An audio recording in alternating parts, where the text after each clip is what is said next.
हम वहां भी करते हैं तो हो जाते हैं बदनाम, वो कत्ल भी करते हैं तो चर्चा नहीं होता। इनको इसराइल से मोहब्बत नहीं है, इनको मुसलमानों से नफरत है, इसलिए लोग आई स्टैंड विद इसराइल का नारा लगा रहे हैं। मैं हूं आफाक अहमद और आप देख रहे हैं न्यूज़ NSO इंडिया। देश में सबसे ज्यादा शर्मनाक हिंसा मणिपुर में हुई है। इस घटना पर देश के प्रधानमंत्री 1800 घंटे खामोश रहे। मणिपुर पर तो खामोश रहने वाले प्रधानमंत्री चंद घंटों में ही इजराइल का गम बर्दाश्त न कर सके और ट्वीट कर इजराइल के पक्ष का ऐलान कर दिया। वहां ऐलान हुआ और यहां फेक मीडिया व्हाट्सएप यूनिवर्सिटी में झूठ और नफरत की बाढ़ आ गई। मणिपुर के बेकसूर लोगों की मौत पर किसी का मुंह नहीं खुल सका। आज देश में फिर एक बार नफरत की दुकान खुल गई है। वायलेंस की कंडेमनेशन करते हैं, आतंकवाद का कंडेमनेशन करते हैं, आतंकवादी गतिविधियों का कंडेमनेशन करते हैं। और हमारा हमेशा का कहना है कि जंग किसी भी प्रॉब्लम का सॉल्यूशन नहीं है। मगर आज 90 बरस से हम ये देख रहे हैं। मैं एक उदाहरण दूंगा कि आपका एक ज़मीन है, आपका घर है, आपके पास कोई आया शरणार्थी रोए धोए के हमको निकाल दिया जा रहा है, मारा जा रहा है। आपने उनको घर दिया, कपड़े दिए, उनके बच्चों को पाला पोसा बड़ा किया सबको, और एक दिन उन लोगों ने आपका घर खा गए, आपकी ज़मीन खा गए, आपके बच्चों को मार दिया, आपके माँ बाप को मार दिया। आप क्या करेंगे? आप बोलेंगे मुझे मेरा घर वापस दे दो, मेरा लैंड वापस दे दो। लड़ाई की आपको कहा गया ठीक है, एक ओस्लो पीस अकॉर्ड साइन करेंगे हम।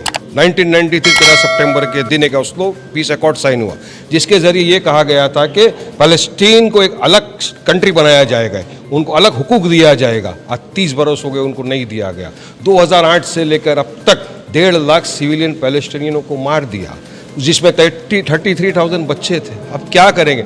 हमारे देश के पूर्व प्रधानमंत्री अटल बिहारी वाजपेयी ने मंच से खड़े होकर कहा था कि जो इजराइल ने किया है फ़िलिस्तीन के साथ वो गलत है, इजराइल को फ़िलिस्तीन की अपनी जगह वापस देना ही होगा। महात्मा गांधी ने फ़िलिस्तीन की तायीद की, नेल्सन मंडेला ने फ़िलिस्तीन की तायीद की। तो हम तो 1948 में फ़िलिस्तीन के साथ खड़े, आज भी हम खड़े। मगर कुछ लोग यहाँ खड़े आए स्टैंड विद इसराइल। क्या है तुम्हारा ना 3 में ना 13 में? लेना देना नहीं है आपका। हमारा तो आस्था भी लगा हुआ है, हमारा मस्जिद अक्सा वहाँ पर है, हमारा बैतुल मुक़द्दस वहाँ पर है, हमारा पहला किबला वहाँ है। तो मेरी आस्था, इंसानियत सब लगी हुई है। और इंसानियत का तकाजा क्या है पता है ना आपको? ऑप्रेस्ड उसका साथ दो। ऑपरेसर इसमें इजराइल है, ऑपरेस्ड यहाँ पर फिलिस्तीनी है। ऑपरेसर बोला जाता है जालिम को, ऑपरेस्ड बोला जाता है मजलूम को। हम मजलूमों के साथ खड़े, हम ऑपरेस के साथ खड़े हैं। And I stand with Palestine, जिनके ऊपर जुल्म हो रहा है। आप देखिए पिछले 5 दिन के अंदर, 5 दिनों में इस तरह से बम्बार्डिंग हुई है वहाँ पर जो आप सोच नहीं सकते हैं। 5 दिन में इजराइल के डिफेंस मिनिस्टर ने अनाउंस किया था कि हम इनका पानी काट देंगे, खाना बंद कर देंगे, फ्यूल बंद कर देंगे, इनका बाहर आना जाना सब कुछ बंद कर देंगे। मैं पूछना चाहता हूं, क्या ये कलेक्टिव पनिशमेंट नहीं है? क्या ये इंटरनेशनल क्राइम्स ऑफ वॉर के इसमें आता नहीं है? क्या उनके खिलाफ सब खामोश क्यों है? जब रशिया ने यूक्रेन के ऊपर अटैक किया तो इस यूरोपियन कंट्री की जो सबसे प्रेसिडेंट है यूरोपियन नेशन की, उन्होंने खड़े रहकर कहा कि this is act of terrorism.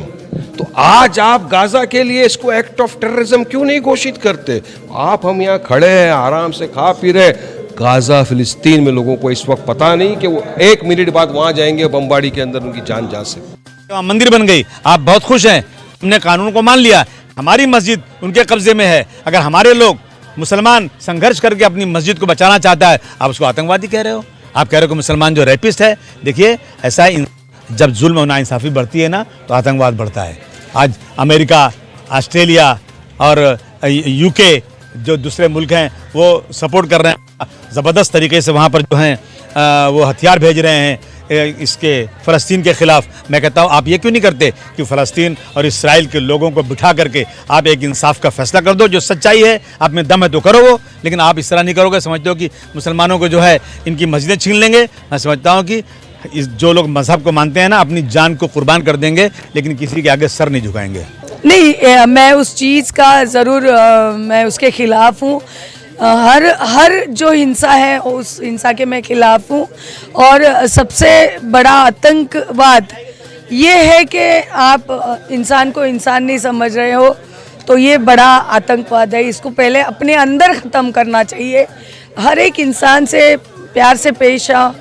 और ये जो हो रहा है वो सच में बहुत दुख भरी बात है, लेकिन हम इंडिया में हैं, हम हिंदुस्तान में हैं, तो सबसे पहला हमारा कर्तव्य है कि यहाँ का अमन चैन इसको बरकरार रखे, ना कि इजरायली लोग वहाँ पे क्या कर रहे हैं उस चीज़ को यहाँ पे बयां करके दिल को महसूस करो, उसके लिए कुछ करने की कोशिश करो, लेकिन हर वक्त हर जगह बयां करके उस चीज़ को हमको इतना भी हिंदुस्तान में उस चीज़ को कुछ उससे गलत हो वो नहीं होना चाहिए। क्या कहेंगे आप, किस तरह से देखते हैं और आपकी फिल्म इंडस्ट्री किस तरह से देखती है फिलिस्तीन के इस झगड़े को, इस युद्ध को? नहीं, फिलिस्तीन का जो झगड़ा है वो एक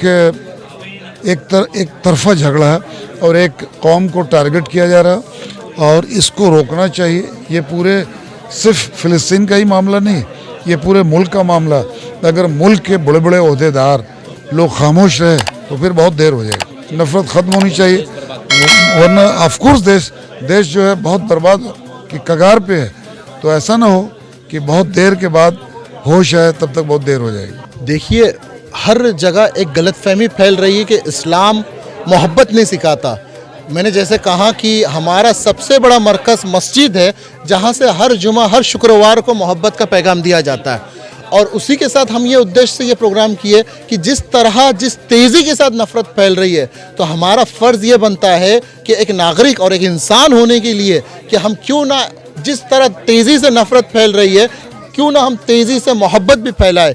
और मोहब्बत फैलाने के लिए किसी जमात या किसी तंजीम या किसी पार्टी की ज़रूरत नहीं होती है, उसके लिए एक नेक इंसान बनना ज़रूरी है। तो आज जिसको जोड़े थे, जितने लोग जुड़े थे, ये हालांकि बहुत बड़े बड़े पक्ष के ज़िम्मेदार थे, अपने अपने पक्ष में बड़े थे, पर इनका एक ही उद्देश्य था कि मोहब्बत का पैगाम हम इंसानों तक कैसे पहुँचाए। और यही पैगाम को लेकर आज अल्हम्दुलिल्लाह बहुत अहम और बहुत कामयाब प्रोग्राम हमारा हुआ। और सबसे अहम प्रोग्राम ये था कि इसमें हमने ये चाहा कि नफ़रत को ख़त्म करके ऑल इंडिया उलमा बोर्ड आगे आए। और हम ये चाहते हैं कि कोई भी सियासी पार्टी अगर नफ़रत की बात करती है, जैसे कि अबू आसिम साहब ने भी ये चीज़ कही, ये मेरे दिल की बात कही, अगर कोई सियासी पार्टी ऐसी बात करती है, उस पार्टी पर बैन लगना चाहिए कि यहाँ नफ़रत के बीज को वो ना बोए। देखिए, जिस तरीके से हिंदुस्तान की सियासत है, मैं आपको थोड़ा पीछे ले जाना चाहता हूँ। जब हिटलर ने यहूदियों पे जुल्म किया, हमारी इस हुकूमत की जो सोच है वो इस तरीके से है कि हम जालिमों के साथ रहें। ये हिटलर की मानसिकता को मानते हैं, हालांकि वहाँ पे मुतासिर यहूदी हुआ था। आज यहूदियों, ये इज़राइल के हाथों मुसलमान मुतासिर हो रहा है, फ़लस्तीनी मुतासिर हो रहा है, लेकिन आज भी ये जालिमों के साथ में।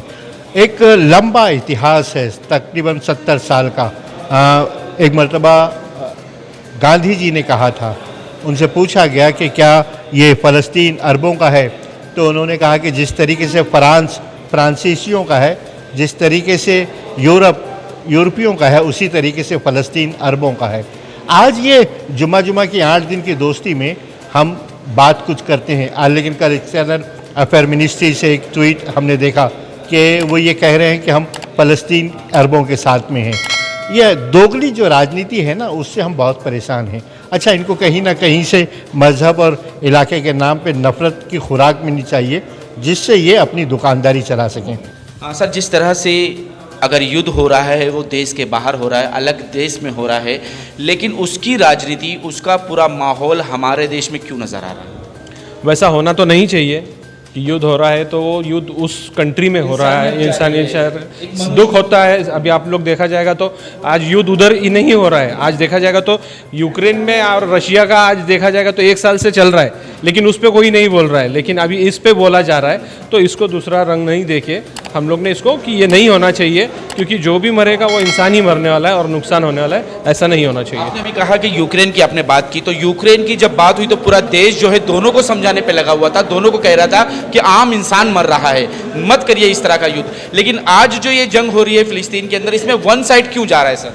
यही तो दुख होता है, बुरा लगता है कि ऐसा मैसेज नहीं जाना चाहिए, क्योंकि उधर भी मरने वाला इंसान ही है और इधर भी मरने वाला इंसान है। इसको किसी भी धर्म का, जाति का आपने रंग नहीं देना चाहिए। मैं आपके ज़रिए से यही बोलूँगा कि मरेंगे तो इंसान ही मरेंगे, सबका नुकसान होगा, ये नहीं होना। देखिए, मैं मुसलमान हूँ और मैं करूँगा, फ़लस्तीन के लिए दुआ करूँगा, लेकिन एक इंसान होने के नाते भी मेरा फ़र्ज़ बनता है कि हम जब आबादियों पे बम गिराते हैं, आज देखें ना, इतिहास है, इसराइलियों के हाथों में जितने मासूम बच्चे मारे गए, दुनिया की किसी जंग में इस तरीके से मासूम बच्चों को मारा नहीं गया। दूध पीते बच्चे मारे गए, लोग नींद में उनके घरों पे बम गिरा और वो मर गए। तो इस तरीके की दहशत और वो आतंकवाद इसराइल की तरफ से आज नहीं 70 साल से। और तुमने क्या किया? तुमने तो उस मुल्क पे कब्जा किया है जो अरबों का मुल्क था। आज उसके बाद क्यों नहीं बोलेंगे लोग? बोलेंगे, दुनिया के कोने कोने से लोग बोलेंगे। यूक्रेन पे हमला हुआ, रूस ने हमला किया, पूरा यूरोपीय ममालिक और अमेरिका ने उसके सपोर्ट में आवाज़ उठाई और ये भी आवाज़ उठी कि उस पर वो आबादियों पे रूस बम मार रहा है, ये कर रहा है, वो कर रहा है। तो ये आबादियाँ नहीं दिखती, ये आबादियाँ आपको इसलिए नहीं दिखती। बिल्कुल, आप इराक खा गए, लीबिया खा गए, अरबों के कितने ममालिक खा गए सिर्फ इसी बुनियाद पर। और आपने मुसलमानों के साथ तो खुल्लम खुल्ला दुश्मनी की है। वो पूरी दुनिया ने, मतलब आज UN चुप है, तमाम वो इदारे चुप हैं दुनिया के जो इंसानी हुकूक के लिए बात करते थे। आज जो कुछ भी हो रहा है, देखिए ये जंग जो हो रही है ना, आज इनके पास आपने इतना जहर दिया है फ़लस्तीनियों को कि वो जहर बाहर आ रहा है। आज वो मरने पर आमादा हैं। उनको मालूम था हम इजराइल पर अगर मिसाइल दागेंगे तो इसका असर हमारी आबादियों पे होगा, उसके बावजूद वो लोग कर रहे हैं। उसकी वजह यह है कि आपने उनसे मोहब्बत नहीं की, उन्हें नफरत दिए, उनको जहर दिया है और वो उसी जहर को वो आपको वापस कर रहे हैं। ठीक है, मर जाएंगे, लेकिन बेइज्जती से, बेगैरती से मर जाना बेहतर है। कि ये तो धोखा है फ़िलिस्तीन को, क्या इजराइल वाले को हमने मेहमान बना के घर पे रखे थे, अब वो घर के अंदर मेहमान बन के मालिक बन गए। उनको अल्लाह का खैर पड़ेगा इंशाल्लाह ताला, क्योंकि जो मैं हमारा आप सल्लल्लाहु अलैहि वसल्लम की हदीस है कि पड़ोसी के अपने घर पे जो भी आए कोई मेहमान को इज्जत दो। फ़लस्तीन वाले ने इज्जत दिए पर वो लोग ने गलत कर दिए। आगे देखो अल्लाह चाहे कोई ना कोई तो अल्लाह निकालेगा रास्ता इंशाल्लाह ताला। तो मुसलमान हमेशा जो है वो नफ़रत के ख़िलाफ़ रहा है, मुसलमान हमेशा जो है मोहब्बत के पक्ष में रहा है, मुसलमान हमेशा जो है वो मोहब्बत का पैगाम पहुंचाता रहा है। और इसी पैगाम को लेकर आज हज हाउस में एक बहुत बड़ा प्रोग्राम लिया गया है, जिसमें कई नेताओं को भी बुलाया गया है, लोगों को बुलाया गया है, समाज कार्यकर्ता को बुलाया है, हिंदू मुस्लिम सभी यहाँ मौजूद है और हर कोई जो है देश को मोहब्बत का पैगाम देना चाहता है।